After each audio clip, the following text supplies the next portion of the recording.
And we are back at it. Today is Saturday. Our grandson, who was here for the karate school, has gone home. He and his dad flew in from Atlanta, Georgia in time to watch him graduate from the course.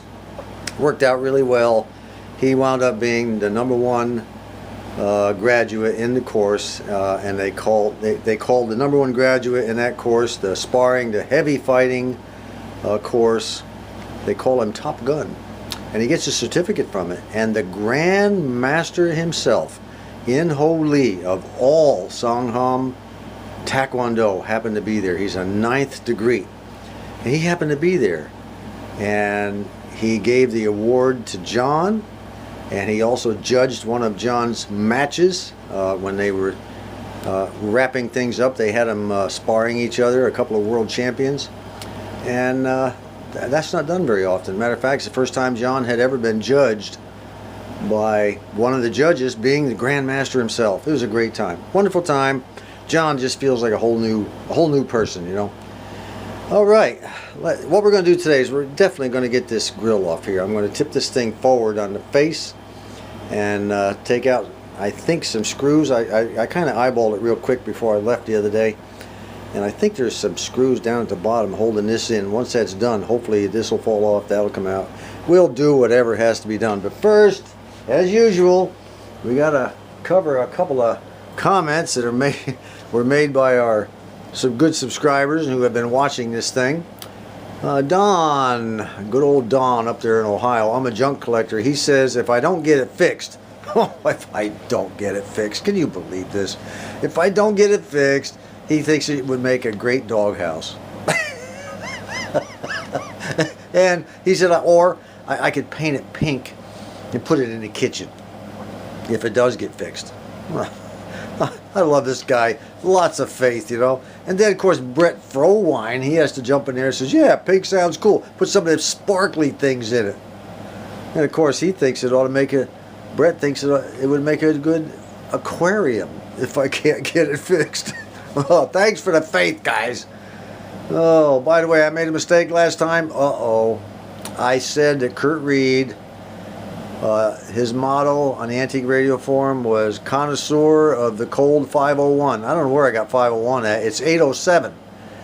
The connoisseur of the cold 807. 807 is a beer in ham speak. How do I come up with 501? That is beyond me. Lockemeister said that there's so many parts to this thing, just millions and millions of parts and everything, that I need to kind of do how am I going to organize all this stuff? Don't worry, John or Lockemeister. We have it under control.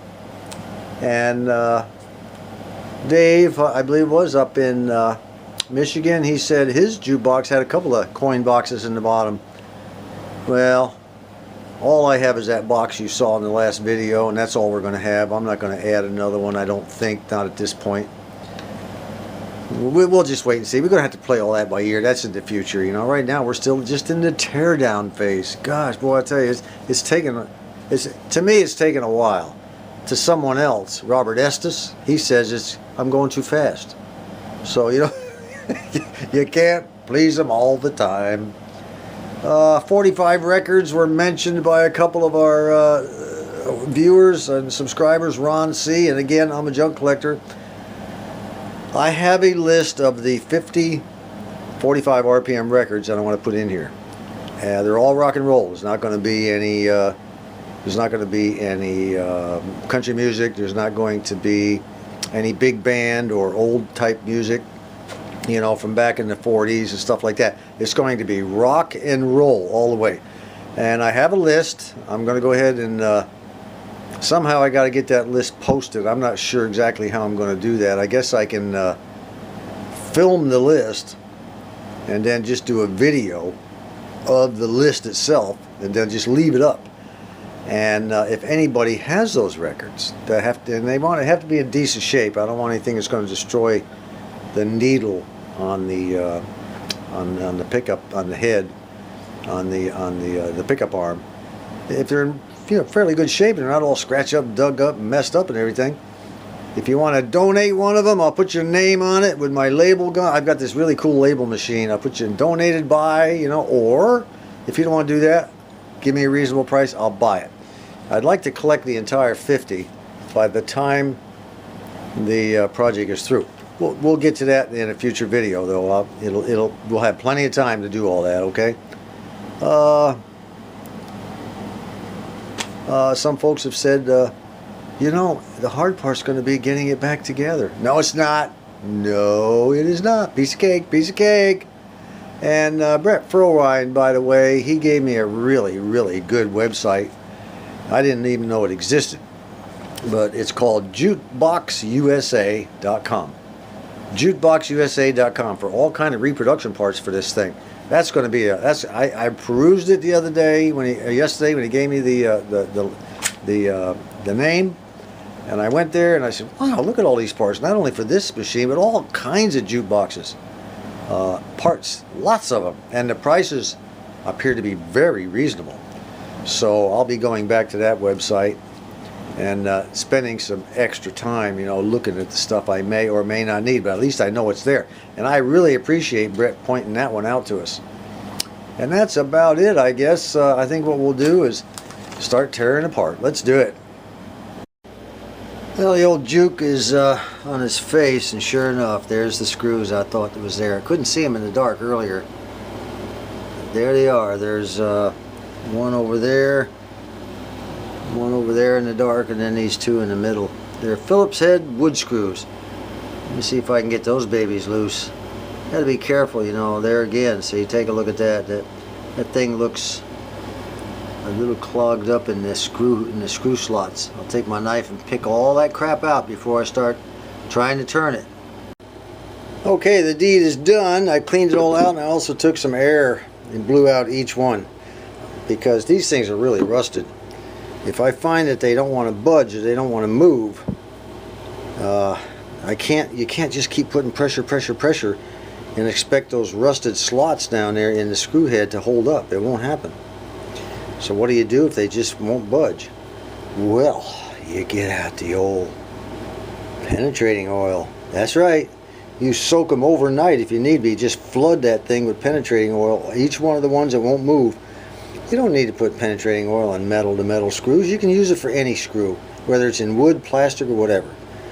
So let's see what happens. If I have to flood it, I will, and I'll let it sit all night. Well, I'm happy to report that all 4 of the screws turn real easy. The problem is they're not coming out. They're just spinning around in the holes. Just what I needed. What now? Well, let's tip it up on its side and see if that'll help us any. Well, what we have here is a failure to communicate. In other words, this thing is trying to keep from bending to our will. So it appears, the more I study this, there's no screws holding anything on that I can see around the entire thing. It's just slid down in there. So what's holding it in? Could be the paint. So what I'm going to do, you know, the old paint, they slid it down in there and painted it, and some paint got down in there. So what I'm going to do is take this old putty knife, see if I can't slide it down in there, see if anything is loose. It does appear to be a little loose. I'm going to work my way along this side. I'm going to work my way along the bottom edge here, because this is the bottom now. I'm going to work it along here. And I'll work my way along the other edge here and see if I can't get everything loose and hopefully slide this thing out. Once I get it slid out, I can figure out what's holding this on. I don't know what the deal is on that. Well, I just worked my way all the way down, sticking it in, going like that. Look at all the dirt that came out of there. Look at that, a pile of it came out of there all those years. Holy mackerel. Okay, it's loose on the top and on the bottom. Let's just hope there's no staples in there. Let's tip it back up and see what we can do. I don't want to pull it out from the side if it comes loose. If it doesn't, we'll have to tip it back. But there was a ton of dirt that came out. Look at, I mean, we're talking heaps of dirt. Look at that. Look at this. Whole bunch. And you can bet there's probably a whole bunch more in there. So it was dirt and paint and who knows what else, probably keeping us from getting in there. Let's see what happens when I tip it back up. Alright, let's see if she's going to budge. There's a cloth in the back of this thing, by the way, kind of a little cloth filter that probably runs down the entire, all the way to the bottom to help keep the speakers even clean. You'll notice those speakers were pretty darn clean. Well, let's see what happens. Oh, we got a screw here that might be in the way. Just in case, we better take that out.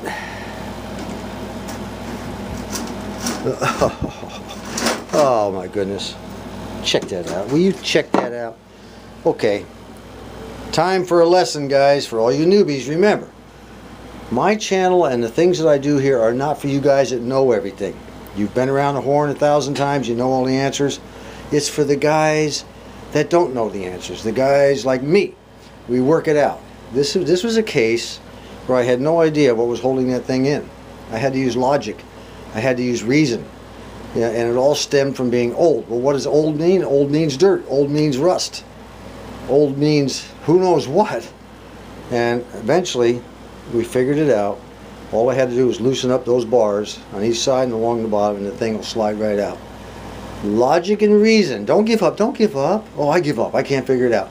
Yes, you can. You can figure it out if you just sit down over a cup of coffee, a Coke, or a glass of whiskey, and just figure it out. Don't muscle it. Don't break it. Don't be the guy that destroys something that's been around longer than you have. Okay? Let's see if I can pull it all the way up with both hands. I don't want anything to get broken at this stage.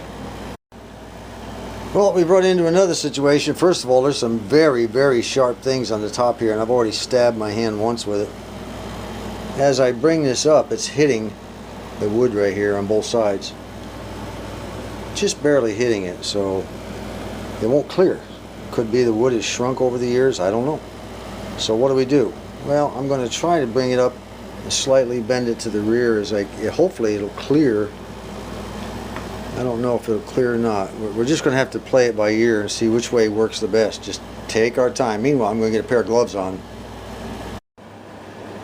Alright, turns out there was not enough clearance to get it up that way because it would be hitting up against the level of wood here, which is the same level. I thought maybe that notch would have allowed it to clear, but it won't work. Both sides would not have cleared, so it turned out that, yes, as I had thought, the sides had come in. Over the years had bowed in or shrunk in or moved in or whatever. And I was finally able to, to kind of like push one side out a little bit while holding the other. And we're now able to get the aluminum clear of the wood. I guess that's why that slot's there. Or one of the reasons that's why that slot's there. So let's see if we can get it all the way out now that we've got it cleared. Got to be very careful though. This is aluminum and it bends easy. By the way, a couple of you guessed that it's aluminum because it probably was better protection for the speakers. Exactly right. You get a bunch of bar fights going on or whatever, beer bottles being thrown. Teenagers who put their feet, down there all the time, while they're selecting their songs. You needed something really sturdy to protect your speakers.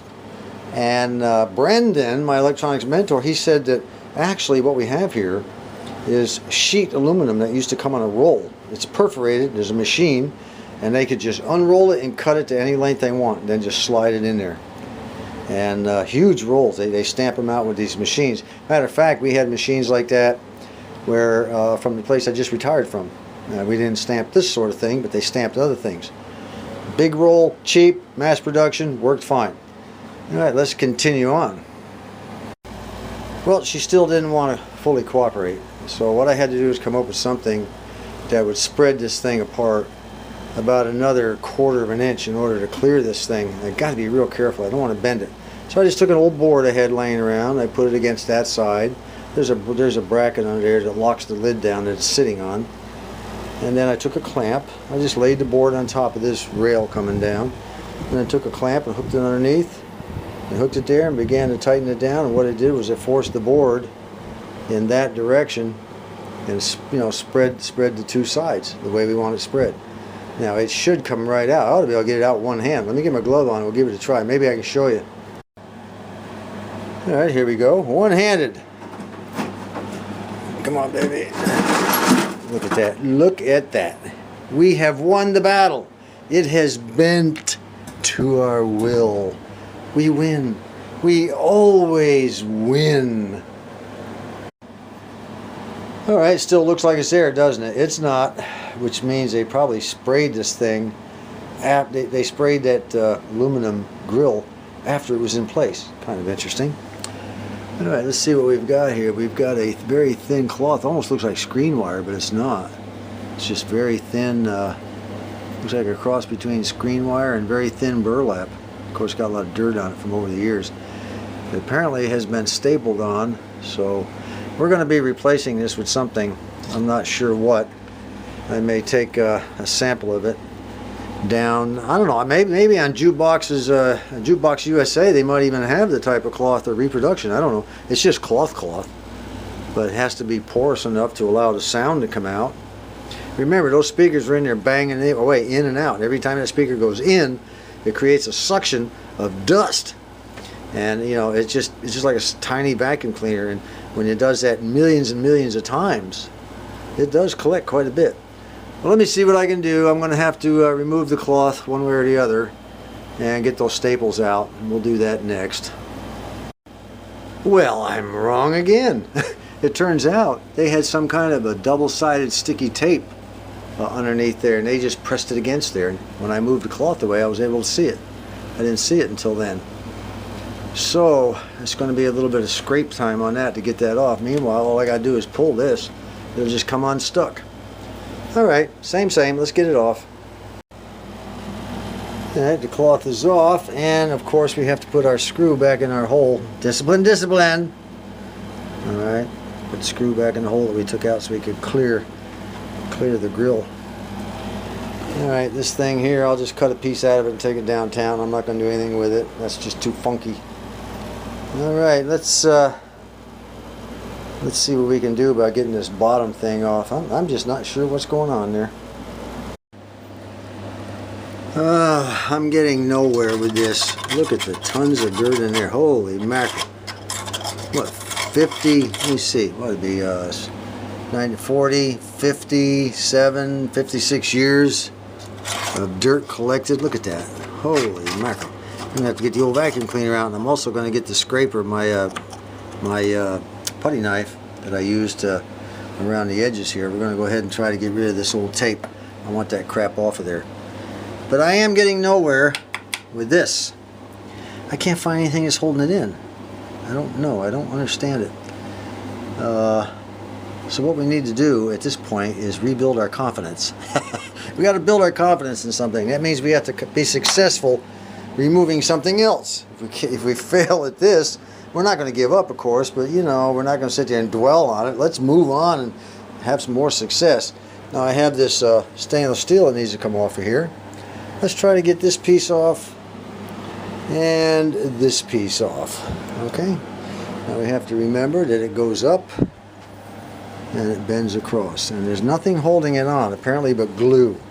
So I think if I take my little screwdriver here and just kind of move it up a little bit, might be able to just gently move it in the screwdriver along very gently without bending this stuff. As you can already see, it's got some bends in it. It doesn't take a whole lot to bend that stuff.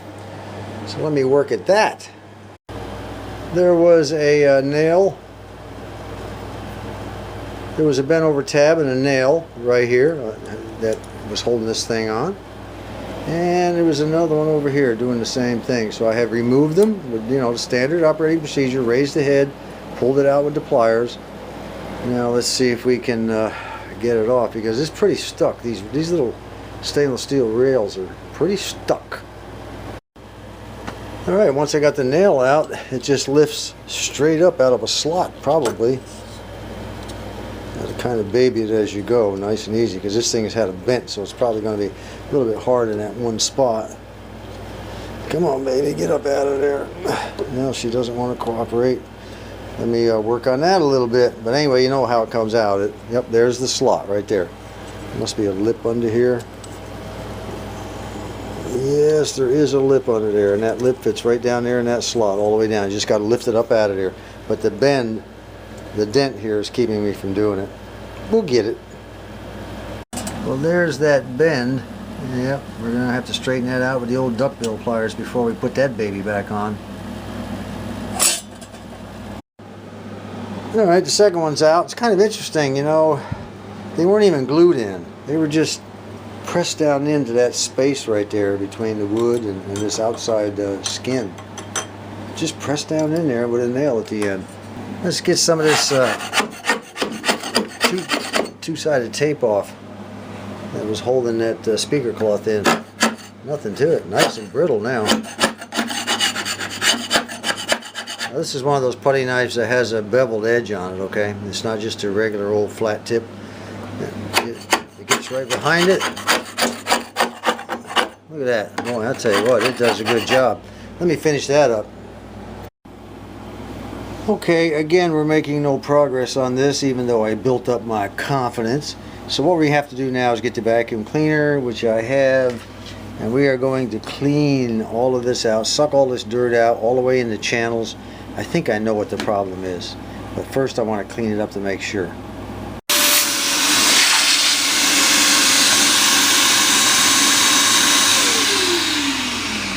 Okay, she's clean. Wow, I took the old screwdriver and ran it down that groove about 50 times, and son of a gun, every time I did there was more and more and more stuff that came out.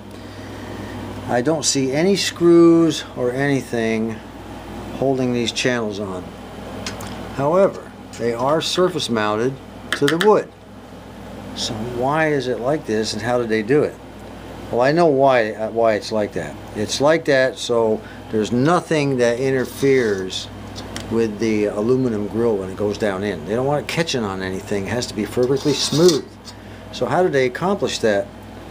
Well, I think what they did was, if you look at, if I can get the camera to focus in on this, you'll see that they have two holes side by side right here.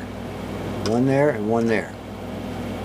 And it's like that all the way around. There's two holes side by side, and one of them has a notch out of it right here at the bottom.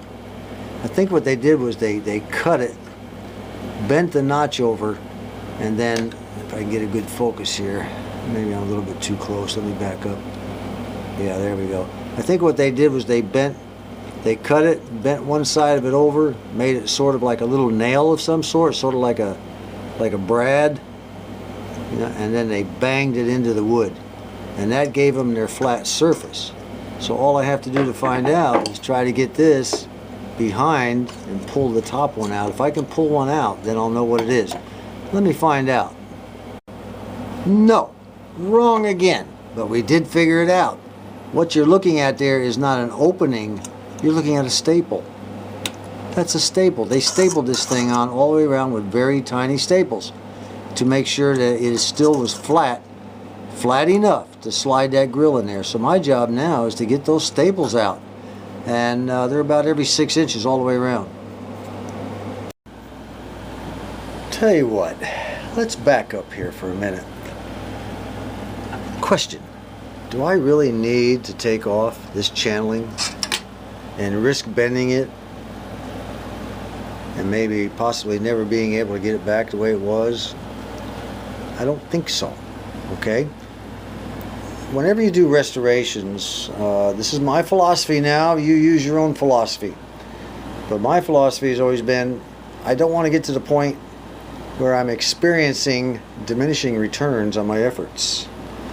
And this is one of those points. I think if I start messing around with this, I'm liable to damage it. And we're not here to damage this thing any further. We're here to repair it. We're here to restore it. We're here to do our very best. Are there others that can do much better? Of course. You know, I'm just an amateur. I'm a hobbyist. It's a fun thing. There's guys out there that take this stuff real serious. Oh my God, you know, the earth's coming to an end if you don't do it this way or that way. No, this is a hobby. It's supposed to be enjoyable. You are not supposed to damage things worse than they already are. And that's part of the fun. If I can accomplish the goal without destroying things further, I've done a wonderful thing. It makes me happy. That's what and then we move on to the next project. So I think what I'm going to do here, this is a teaching moment as far as I'm concerned, is you don't have to take off every single item, off of every single radio, off of every single TV, and in this case off every single jukebox to get the job done. So we're not going to do that. We're going to leave that stuff alone. A good cleaning, a good scrubbing, and probably a good repainting is all that's going to need. One more thing. We're back to this foot thing here.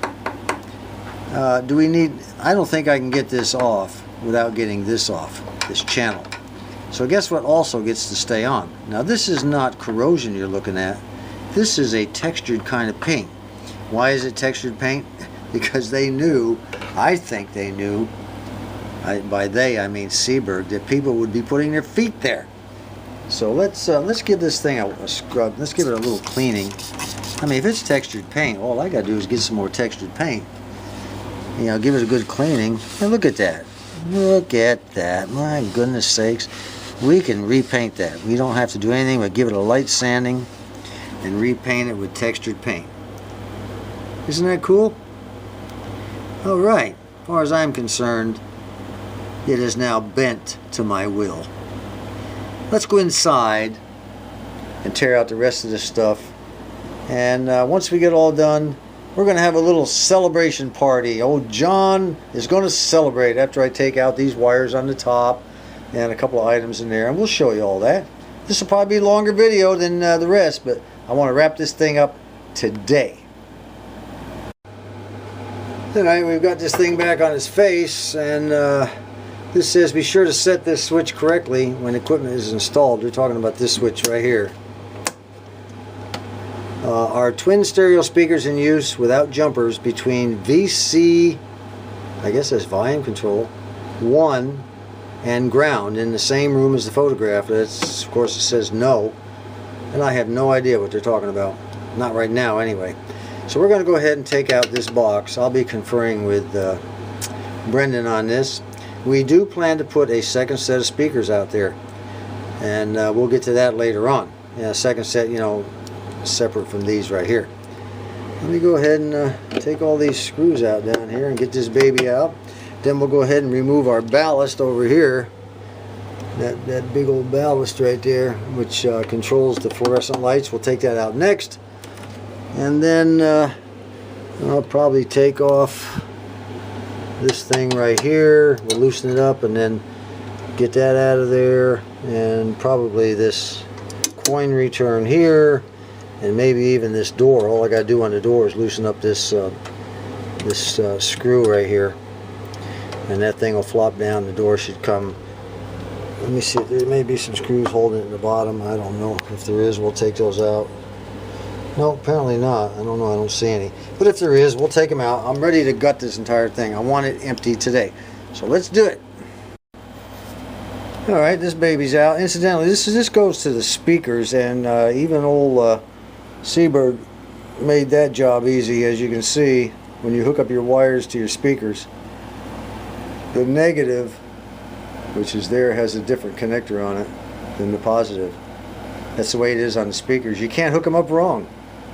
Every single connector only connects to another connector. That matches it. Amazing stuff. And then this here goes to the amplifier output, I would assume. Anyway, this is what's on the inside. Turns out it's not heavy at all. I thought it would be a big, giant, heavy piece of something or other, but it's not. This is what we have on the inside. I know everybody loves looking into this stuff. I do. Just a couple of big, giant coils of wire. How about that? And the way they're hooked up on top of the two red, which is away from the lip, and the two black, which go here. I don't know if they're labeled or not. I don't see any labels on. Yeah, the two black. And look at that. They even put red dots and black dots on there. Ah, this stuff is going to be so easy to go back together. You all have been worrying about nothing at all. A little something to point out here. This coin return cable comes down and it's held by a little strip of metal with a screw on each side. And I was kind of surprised to see it only goes in about that deep. It doesn't even go all the way into the slot.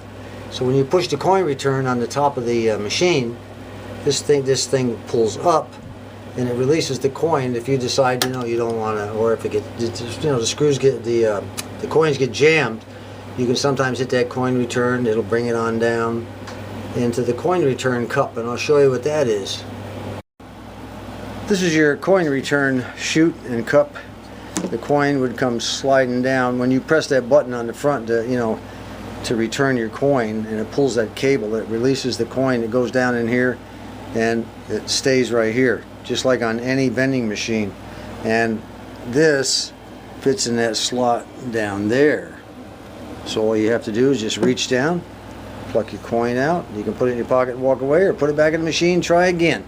This usually happens when you have like a bent coin, something like that, or a slug, and the machine won't take it.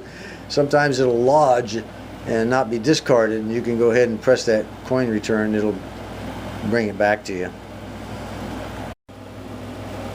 This is that little bar I was telling you about that holds that wire for that coin return. The wire sits in that slot. There's also a slot on the back of this one. So it gets sandwiched between those two, and then there's some very, very short screws that clamp it tight. Very short. Those go on in there, and we'll put those back in so we don't lose them, that's for sure. We're almost there, folks, and I thought I'd go ahead and cover an area where a lot of the young guys get in trouble, and that's the wiring. I've got the ballast out for the fluorescent lights and the starter. The starters being those little things down there that fire off the fluorescent bulbs, okay? Everything is loose except what goes up through the bottom over here underneath this board. All we've got is a drilled hole under there for a couple of wires to go through. There's no way any of this stuff would fit up through there.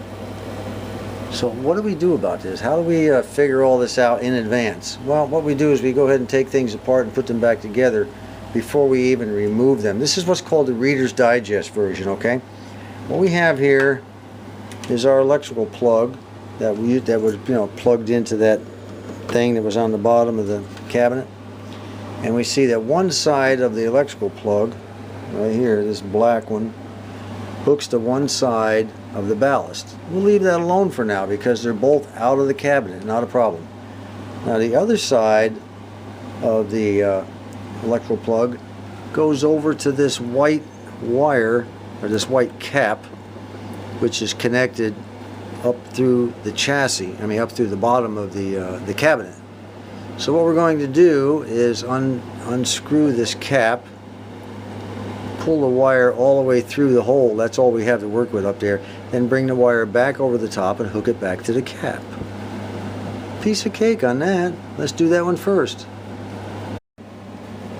Alright, that's done. See, we pulled it up through the hole and reconnected it back to the white cap. That's all there was to it, nothing to it. Now that still leaves us with the second wire, which is this one right here. Okay, so what we're going to do is just connect that one from the black cap and do the same thing. Just pull it through and then run it up over the top and reconnect it. Then we can lift the entire thing out of the cabinet. Now keep in mind, this is pretty ragged looking and everything, but we're not in the repair stage right now. We're in the disassembly stage, and we have to remember that. Do it the best we can, and later on we'll go ahead and fix all this stuff up. I don't even know if this ballast even works. We may have to come up with some other kind of a deal. Like I said, that's a job for Brendan. We'll figure it all out. Alright, now that we have everything off and all the wires just sort of hanging there, what do we do with it? How do we keep this thing from being broken, the wires from being pulled out of the ballast? Because we're going to be doing a lot of work on this thing, and we don't want anything to fall on it. We don't want this thing, the wires, to be pulled out by accident. We need to store it in a safe manner till we figure out whether or not it's even going to work. So what we're going to do, my recommendation is, from past experience, take it. See, we're beginning to have problems with it. Alright, my recommendation is that you take it and put it in a cardboard box for safekeeping, just like that. That way nothing will mess with it.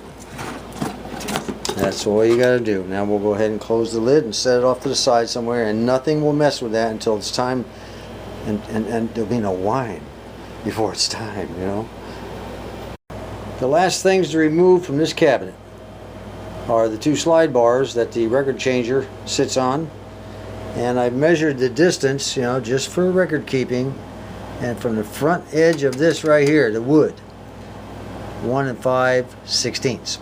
That's the distance. And also the tab, there's a little tab right there, if you can see it, goes toward the front. One's on the right, and the other's on the right. I don't know why they're both like that, but they are. But they go toward the front, okay? Now I removed the screws. You can really see the color of the original paint now. Kind of cool, huh? I don't know if I even like that color though, but that's what we're going to go with if I can find it. Anyway, we'll go ahead and put the screws back in and get that done. Well, that's it, folks. She has been completely dismantled except for a few little things like this bracket. I'll take it out and put it on when I need it. I'll just leave it there for now. That's about it. We got a lot of wood to repair. Boy, we got a lot of wood to repair. And like over here, the nails and the staples are sticking up completely out of the wood. Look at that. I just pulled that one out. Anyway, right now, it is time to celebrate.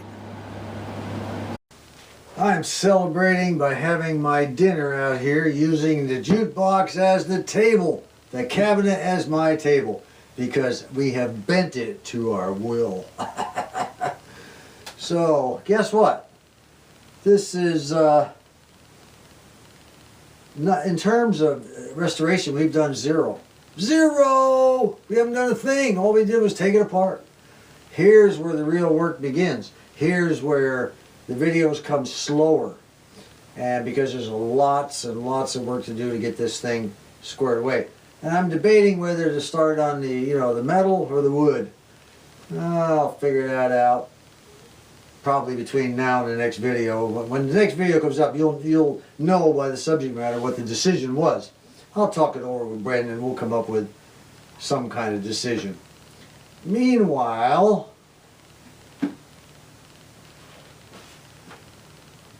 got us a little cream soda here. Got us a little ketchup here. We're going to put them on the old hot dogs. I love a hot dog. Ooh, with a little ketchup on it. I used to like it with mustard all the time. And the coup de grace, Wise potato chips supplied by our good subscriber Daniel. Cool blue lights. Yes, we are. I can't even wait any longer. I've got to try it. It's been years and years and years. Exactly like I remember them. Real crunchy. I like that. Oh. Okay. Now,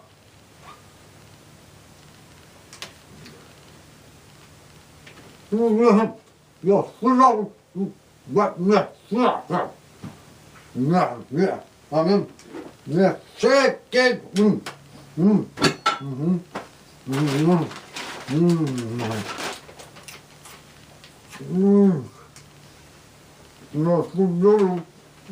over there.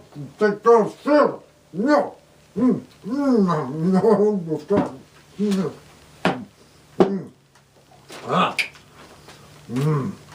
All right, we're doing very good. All right, just a little more here.